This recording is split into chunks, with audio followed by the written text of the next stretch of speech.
மதுரையைச் சேர்ந்த ரவுடி சிவமணியை கொடைக்கானலுக்கு சுற்றுலா செல்லலாம் என அவரது நண்பர்கள் அழைத்துச் சென்று காருக்குள் வைத்தே கழுத்தை அறுத்துக் கொன்று வத்தலகுண்டுவில் சாலையோரம் வீசிச் சென்றனர். சிவமணி தொடர்ந்து அவமரியாதையாக பேசி வந்ததால் திட்டமிட்டு சுற்றுலாவிற்கு அழைத்துச் சென்று கொலை செய்ததாகவும் தலைமறைவான 5 பேரை தேடி வருவதாகவும் போலீசார் தெரிவித்தனர்.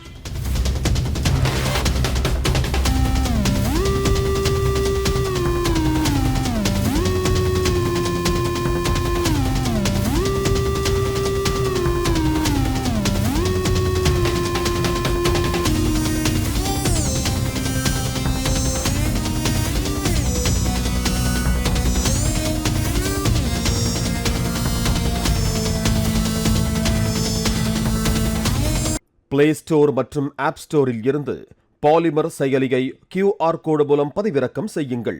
செய்திகளை உடனுக்குடன் பெறுங்கள்.